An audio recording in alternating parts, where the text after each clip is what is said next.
Good morning, ladies and gentlemen. I am Cadet First Class Kenny De La Cruz. Thank you. It is my pleasure to welcome you to our NCLS session featuring Lieutenant Colonel Alea Nadeem, U.S. Air Force.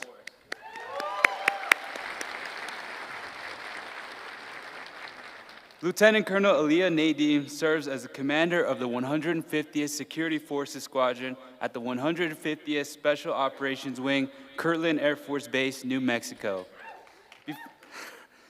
Before joining the Special Operations Wing, Lieutenant Colonel Nadeem was a Congressional Budget and Appropriations Liaison to the Senate Appropriations Committee, assigned to the Secretary of the Air Force, Financial Management and Comptroller at the Pentagon. She has also served as a policy advisor on the National Security Council, working in the Executive Office of the President at the White House. In this role, she assisted and advised the President and National Security Advisor on defense matters. Lieutenant Colonel Nadeem began her Air Force career in 2004 as a graduate of enlisted basic training. She later commissioned through the Air Force through the Reserve Officer Training Corps. An intelligence officer by trade, she specialized in the Middle East. Her assignments have included roles with security forces, the Air Force Office of Special Investigations, Headquarters, Air Force, and the deployment to the Combined Air Operations Center in support of Operation Inherent Resolve. At the age of 8, Nadeem moved to Mosul, Iraq, where she lived under Saddam Hussein's regime and attended school for part of her elementary education. She has spoken to numerous organizations, sharing her experiences of living in Iraq as a child. Please join me in welcoming Lieutenant Colonel Alea Nadeem.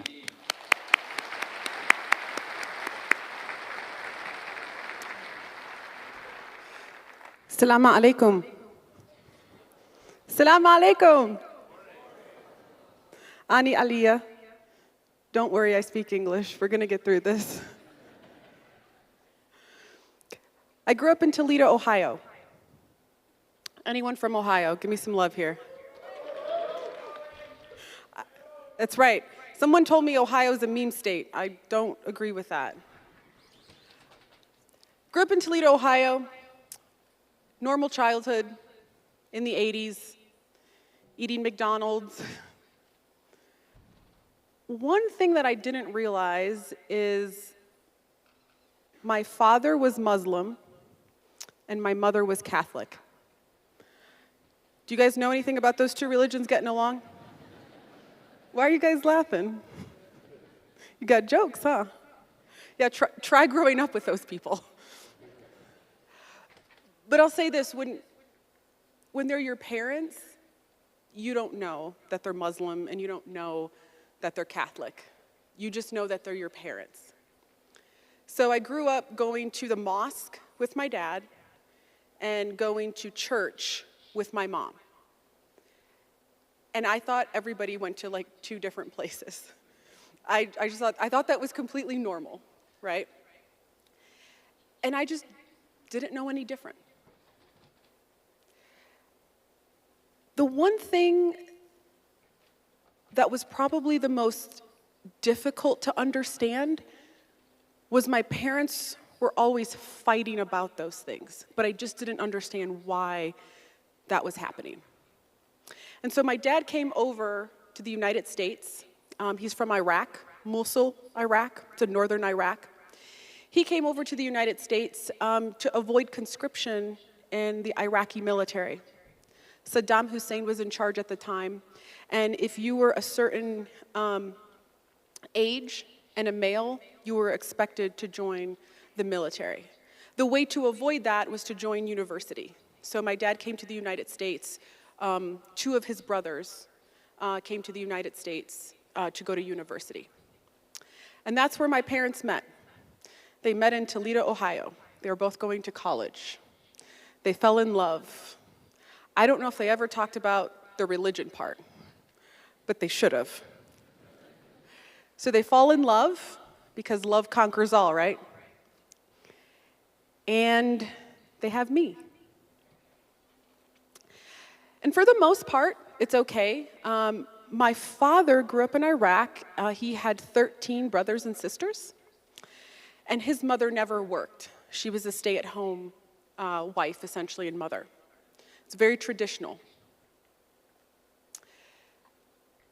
And so my dad started to say things to my mom like, hey, you probably shouldn't go work anymore. You probably shouldn't go out with your friends anymore. You probably just need to stay home and take care of our daughter. My mom grew up in America, and she's like, well, I'm not gonna quit my job. I'm gonna continue to work. I'm gonna continue to see my friends. I'm gonna have a life. And for my dad, there's a term it's called haram, which I don't even know if I could translate it, but it basically means like you're sinful to want that. That, as if you guys know, that doesn't go over well. And so my father really did not like that I was being cared for by daycares or grandparents. It really bothered him. And that came from culture, right? He grew up in this culture where a woman stays at home and takes care of her child. And my mom grew up in the United States where her mother was a working woman. Her father was working. So we're seeing the first clashes of culture here. So then what happens is my parents, for some reason, still don't talk about religion. They have a second child, my sister. When my sister's born, my dad's about, I've had it. You have got to quit working. You have to stay at home. And my mom once again says, no. I'm gonna continue to work. I'm gonna live my American lifestyle. And this is where the tension really builds up. And so at one point, my father actually tells my mom she's a bad mother. If you're a mother and somebody says that is like a core thing you would never say to anybody, right? Does everybody everyone gets that, right? You never say you're a bad mother, right?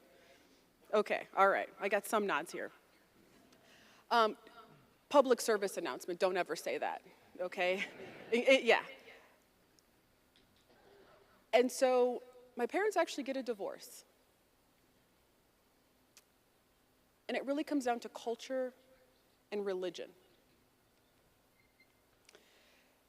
And after that, to be honest, I had a good life. I'd go with my dad, I'd go with my mom. I was still going to the mosque and I was still going to church, and honestly, life was okay.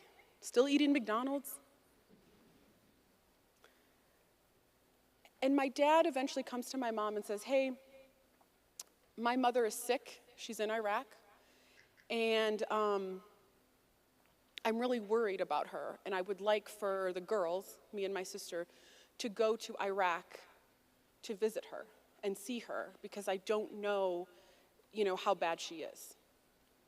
So my mom doesn't, necessarily want to keep us away from our family, so she agrees that we're going to all go over as a family together to Iraq to see my sick grandmother. Now, one thing about Middle Eastern people, if you have, I don't know, like a cold versus on your deathbed, they treat it the same way. They're very dramatic people, okay? So to be fair to my dad, I'm sure the call he got from my grandmother was like, she's about to die, but they're just dramatic. That's just how they are, right? It's not a bad thing, it's just part of their culture. So as a student, I'm in 8th grade, I'm in 2nd grade. I'm 8 years old, excuse me. And my parents tell me that we're gonna go over to Iraq and I can miss school for a month. I don't care where we're going. I can, by the way, this is 8-year-old me, okay? So don't like judge me too hard, right? But I was like, I don't care where we're going. I'm out of school for, a month. It was so exciting to me to be out of school for a month. And I was just like, yes, let's go, right? And so I remember the teacher packed like all this homework that I was gonna have to do, and I just remember thinking, I'm not doing any of that stuff. Like, I'm going to Iraq. So we get to Iraq. We land in Baghdad. And I'll never forget when I landed there. It was like a blow dryer in your face. It was so hot. I could smell like the exoticness, the spices when you land. It was just, we were not in Kansas anymore, okay? We were in Iraq, Ohio, but And it was so different. And we drove from Baghdad all the way up to Mosul, which is northern Iraq. And as I mentioned, my dad comes from a huge family. So they all greeted us. It was this like huge, it was almost like a party. I landed and it was all these people. It was my family greeting me. I didn't understand a lick of Arabic. I had no idea what they were saying. But I could feel the love and I could see it in their eyes, and it was just exciting. But there was one little problem. The one little problem is everybody was fawning over my sister. And I was like, what is, me and my sister are about 4 years apart. And again, I'm 8 years old, my sister's 4, okay? So just put it in context, I'm not a monster, okay? But I'm like, why is everyone fawning over her? What she got going on, right? Well, my sister has blonde hair and green eyes and is like white as milk. I have dark hair, brown eyes, and olive skin, look just like these people. So I'm not exotic to them. I look just like them. So everywhere we go, oh, so helwa. Everyone's fawning over her. So for for intensive purposes, we're gonna call her public enemy number 1 because it's my story and she's not here. She loves this, by the way. And so everywhere we go, I'm like, oh, here we go again, right?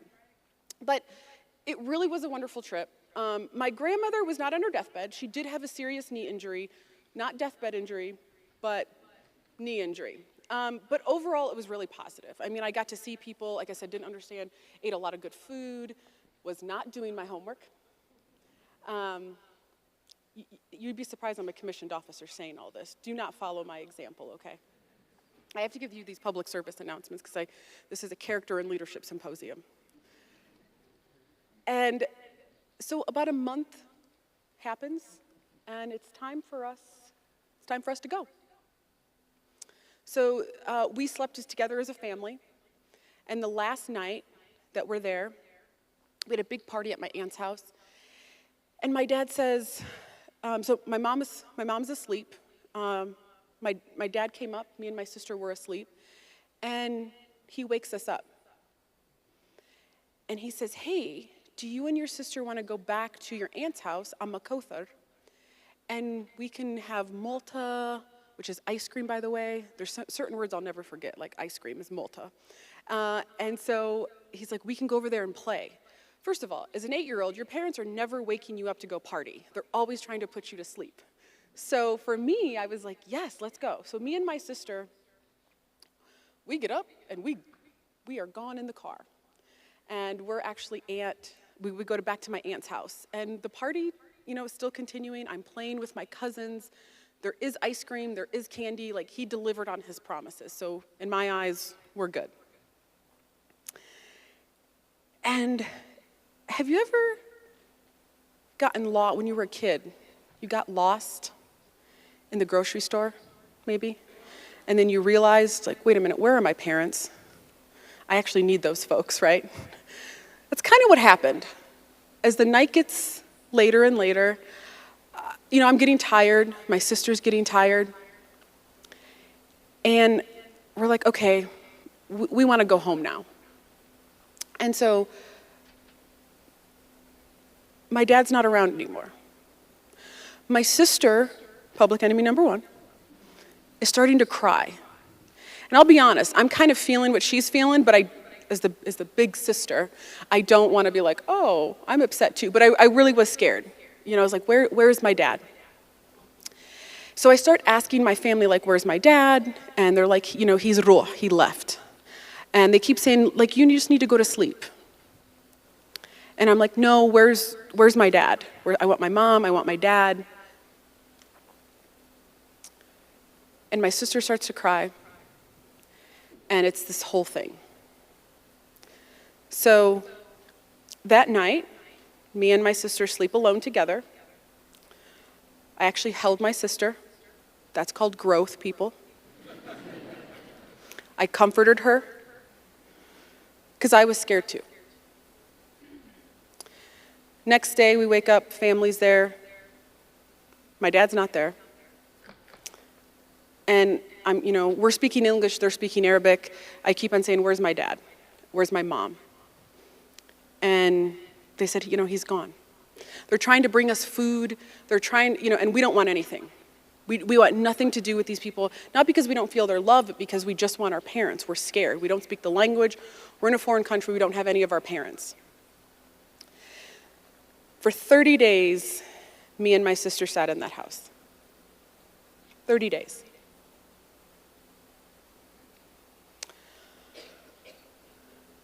My dad finally comes back.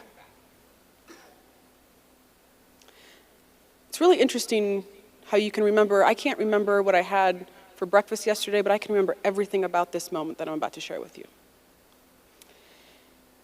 We're on the second floor house in Mosul, Iraq.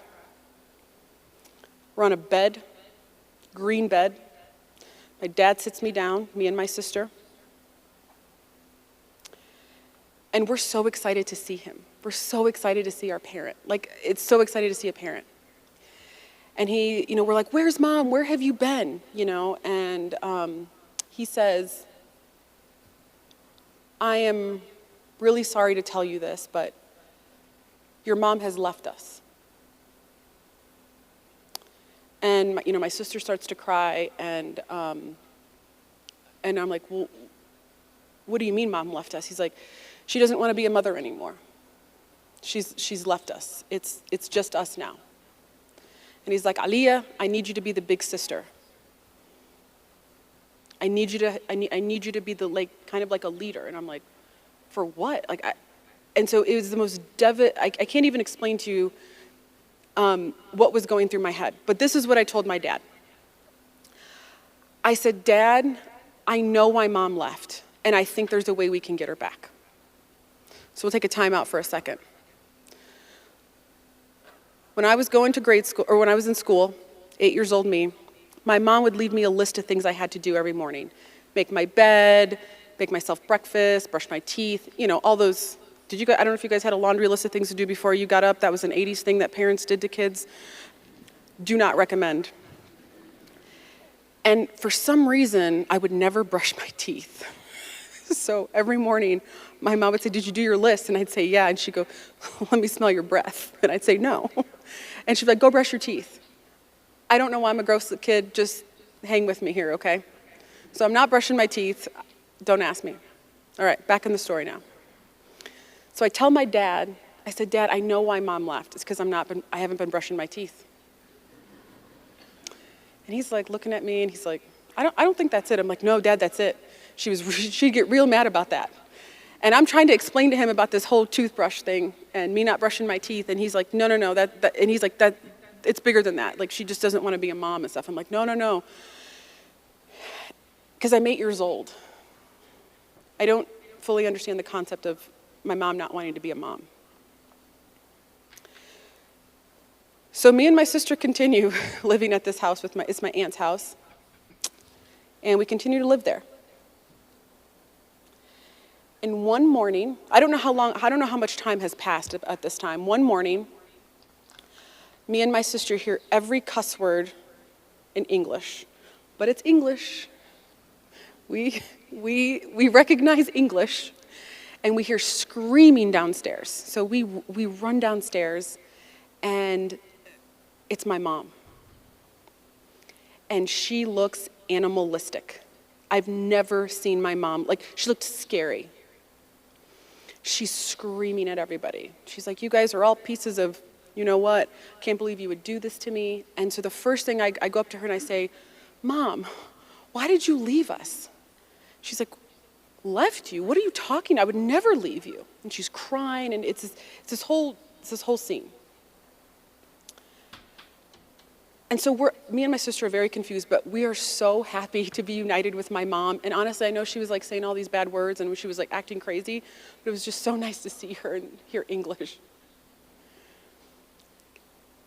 And so my uncle, who had drove her there, he tells her, my mom's name is Cindy. He says, Cindy, I can't take you back with the girls. And she goes, I am not leaving this place without my girls over my dead body.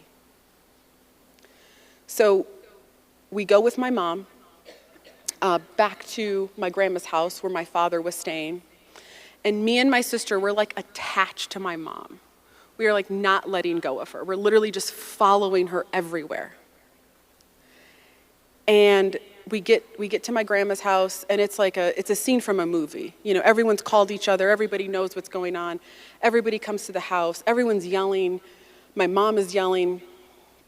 And as soon as my mom gets to the house, she goes upstairs and she starts packing her bags. But she's not packing my bags. And I'm going to her and I'm like, Mom, you're not packing my favorite cat watermelon shirt, like stuff like that. And she's like, forget your watermelon shirt, right? I don't have time to pack that. So I'm like, okay, I guess we're not packing our stuff. I guess we're just only packing, public enemy #1 stuff for whatever reason. But we're not packing my stuff. Fine. So she's holding my sister, and I'm kind of like down here. So we go back downstairs, and she looks at my dad, and she looks at my family, and she goes, I cannot believe you're going to make me do this. And I'm on my mom's side right here. She's holding my sister. And my mom looks down at me, and she goes, Aaliyah, I'm so sorry. I have no idea what she means, but it's a sadness I'll never be able to describe.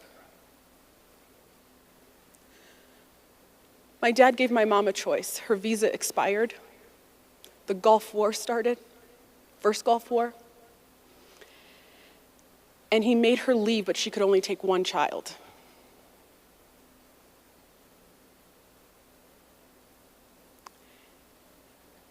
And to watch your mother pick your sister and leave, I wouldn't wish it upon my worst enemy. And I can never describe that feeling. It's a hollowness. You will never, ever know what it feels like.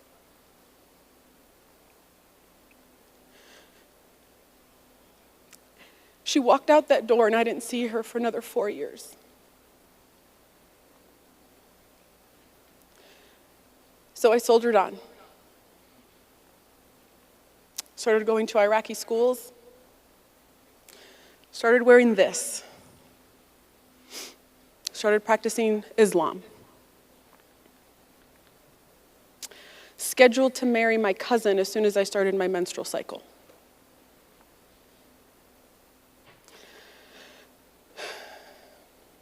So if you would have met me a couple years ago, this is what I would have been wearing. But if you give me a second, I'm just going to get a little bit more comfortable, okay?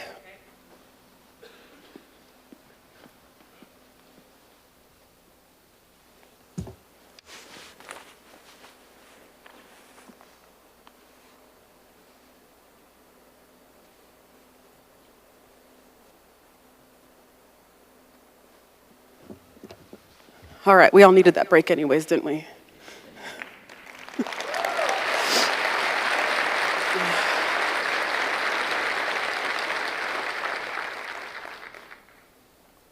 So I grew up as an Iraqi girl under Saddam Hussein. My luck would have it, as I mentioned, the Gulf War started. I don't have any Iraqi documentation. All I have is an American passport.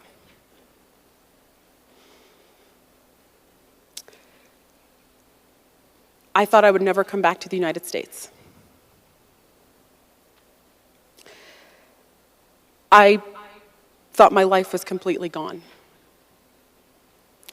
Gulf War starts, and one day, I lived next to a hospital. It's called Mustashfa Saddam. It was called Hospital of Saddam. Everything was named after Saddam. So this was the one in Mosul, okay? And a helicopter lands. And all the kids in the neighborhood come out. I can't leave the house until I have a cousin or a male come with me. But we see this helicopter land, and we run out. And they're transferring a patient to the hospital. And you know what I remember? Seeing their flight suits and an American flag. So I go up to them. They got their helmets on. I go up to them, and I said, hey, my name's Aaliyah. I'm from Toledo, Ohio. My mom's looking for me. Can you take me home?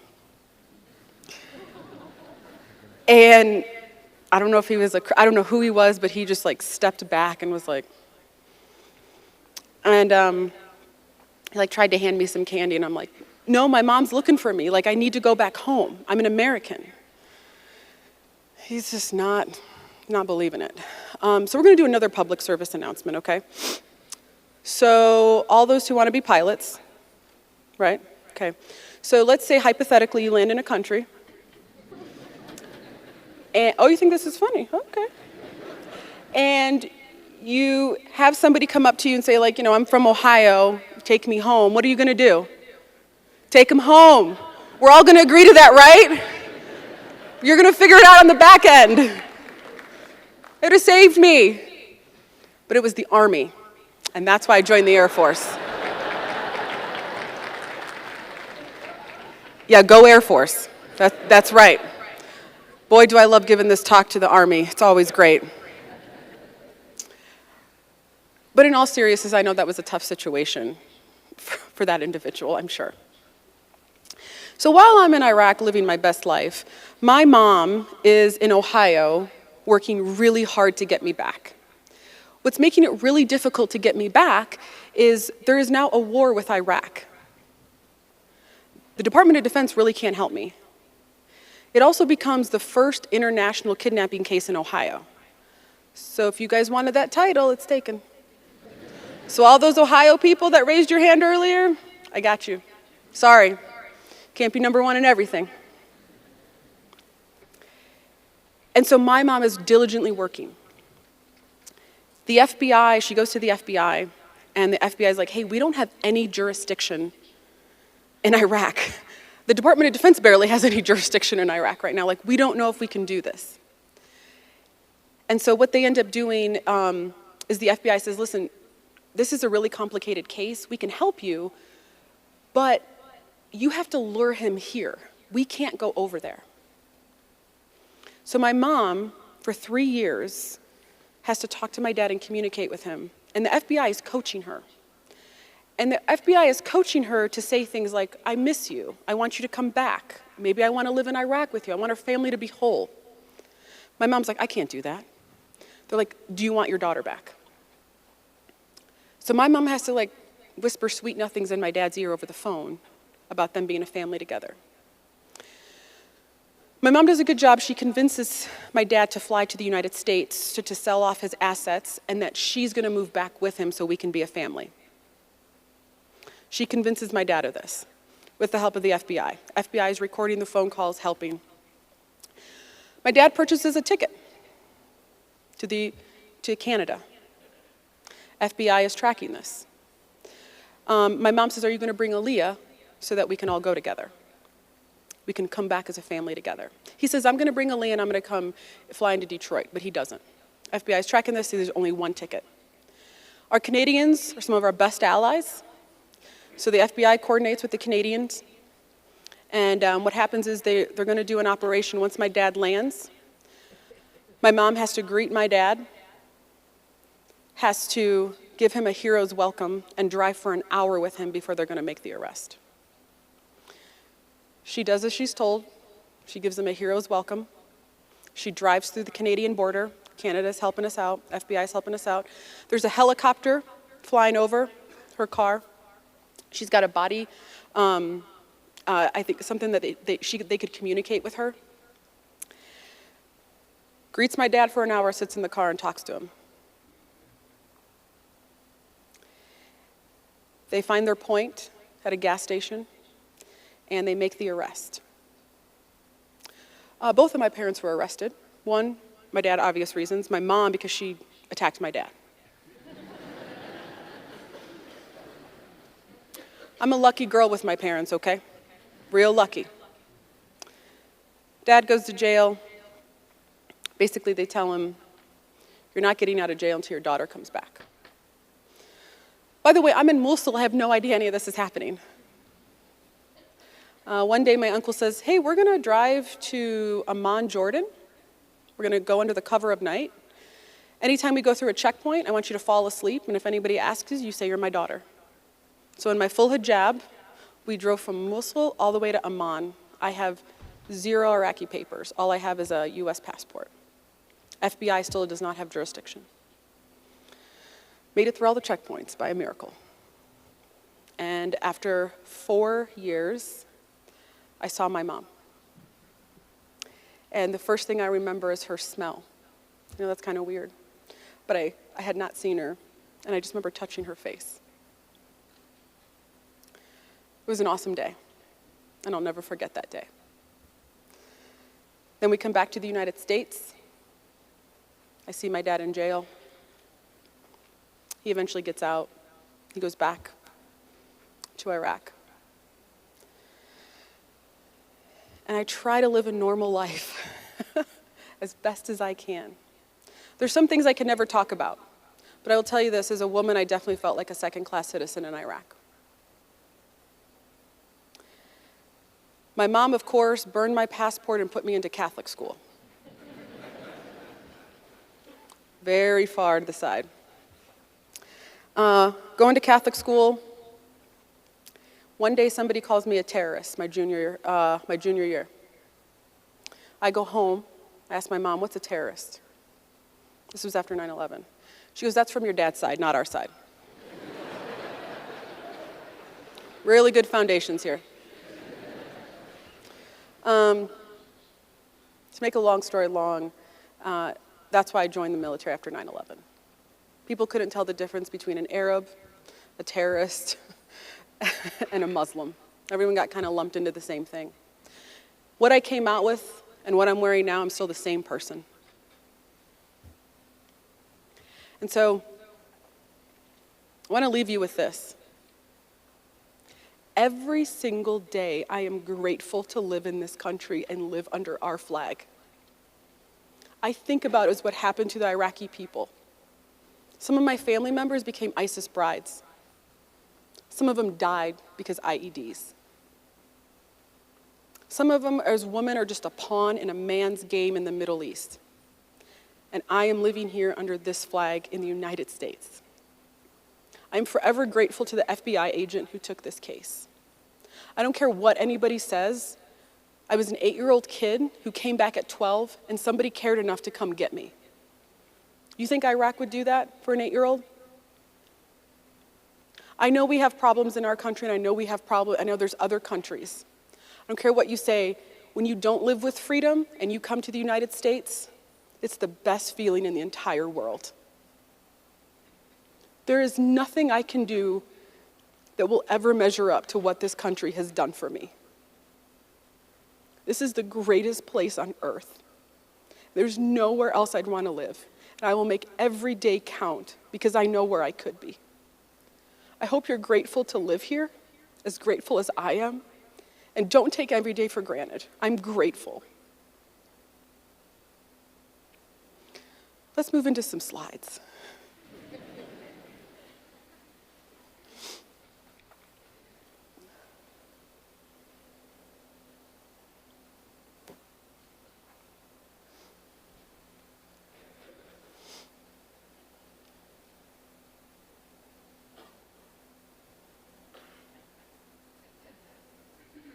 Oh, that's my Iraqi grade card. If you look all the way down, you'll notice I got an 80. It's like a, upside down V. It's because I ran out of money to pay the teachers. They don't have strong institutions. But this is my grade card. The rest were hundreds because I was a good student. Next slide. Yeah, real gem, huh? Next slide. That's the second day I got back. A lot of immediate attention on here. I didn't know how to handle any of it. It took me a long time to adjust. Lots of therapy. Next slide. Grateful for the FBI who took this case. Next slide. Next slide. It's my mom, my sister, and me. If you're wondering why my mom picked my sister, my sister was 4 years old, and remember I told you public enemy number one has blonde hair and green eyes and milky white skin? She knew she would never be able to blend in. I could blend in, and it's true. She was also fearful at 4 years old she wouldn't remember, so she had to make the choice to pick me because I was older, because there was a chance I would remember her.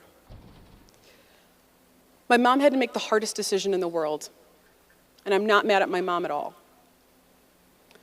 I wish she wasn't faced with that decision, but I would not wish upon my sister what happened to me either.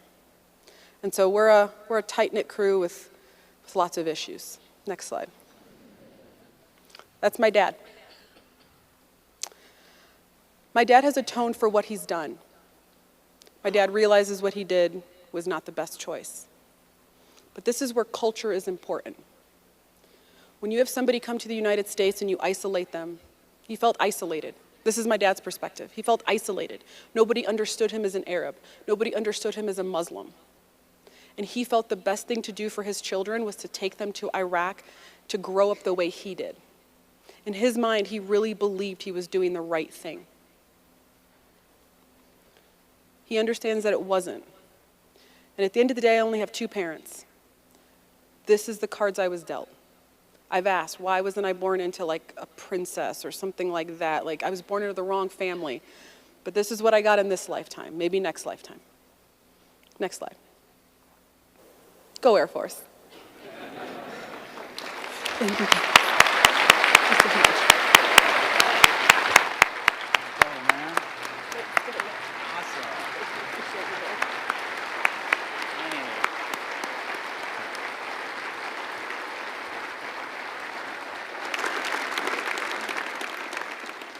Thank you, Lieutenant Colonel Nadeem. At this time, I would like to open the floor for 2 questions. Only 2. So first 2, come up. Oh, we got one more. Anybody? Okay. Airman First Class, Kuzkanki Tarquino, coming from Holloman Air Force Base. My question is, how did your multicultural uprising and experiences help you out to your career? I cannot hear you. My bad. There you go. Is that better? Yes. Okay. How did your multicultural uprising and experiences help you out throughout your career? No, that's a great question. So my experiences growing up in the Middle East, it all came together for me when I was deployed. We were watching some ISR. So I'm an intel officer by trade, currently security forces. We're watching some ISR. You guys all know ISR? And they're looking at a house. And they think there's something going on because, and this was over Iraq. And they're seeing that everybody in the house is going to the roof in the middle of the night. And they think something's happening, something nefarious. Targeting wasn't even my division. I was in another division, but I didn't mind my own business and walked over. And said, what are you guys looking at? They said, well, something's going on. All these people are going to the roof. They're sleeping they're taking their mattresses. What are they going to do? I said, oh, they're just going to sleep. Everyone looked back. How do you know that? I said, well, that's what I did when I was there. When it got really hot, it's actually cooler to sleep on the roof because it's flat. So we would sleep on the roof. They weren't doing anything nefarious. Not that time. And so sometimes having that other perspective can change literally the fundamental operations. And you can give that advice.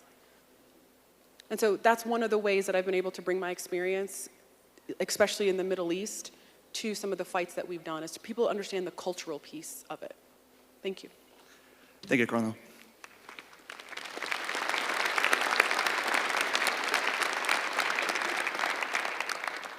We have time for one more question. Anybody? Oh, yes, please go up to the microphone. Hello, my name is C3C Finley, and I am here at the Academy. And I have a question. So during your time in the Middle East, and you mentioned even at your time in high school, you faced some prejudice. How were you able to face some of the trauma and hardships and be able to project that in the way that you treated people later in your career as a leader? Yeah, the first thing I want to do is I wanted to make sure no one ever felt the way I did, right? I think we sometimes have this thing as hey, because this happened to me, everyone else needs to suffer, right? Because it was hard for me, I need to make sure that they also suffer. And I don't think that's it. So one of the things that I'm really cautious about is inclusion. And what I mean by that is, if someone's from a different culture, how do you bring them in? How do you get them to, because American culture is a real thing. So how do you bring them in? I grew up in Ohio. I mean, I'm very, like, I joke around about this, but it's like, I feel so like apple pie, just growing up in Ohio, and then I was in the Middle East. And so how do you bring somebody in who doesn't know that? And I'll give you an example. I had my cousins, they were able to get asylum here in the United States. And one of the things that they did is, if they saw somebody on the side of the road, they stopped for everybody, because they thought that's what Americans do. And I was like, well, I don't know if we do that exactly. But they had this idea of America. Mm-hmm. And so, I kind of explained to them, I was like, well, you have to be careful. You can't just stop everywhere. Also, when my cousins came here to the United States, they were trying to get jobs. They had never worked with males. So I remember they were offering them a job, and they found out that there's males who work there. They said, we can't work with males. Because culturally, that doesn't make sense. But in America, you're going to have to work with males. And so having to, explain to them why it's okay to work with males. And they would ask me, do I need a male counterpart with me? I'm like, not in America, only in Iraq. And so I think just trying to help people bridge those cultures, and then also just not treating people like crap, is just basic human dignity. And I don't want anyone to ever feel the way I felt. I hope that answers your question. Thank you. Thank you.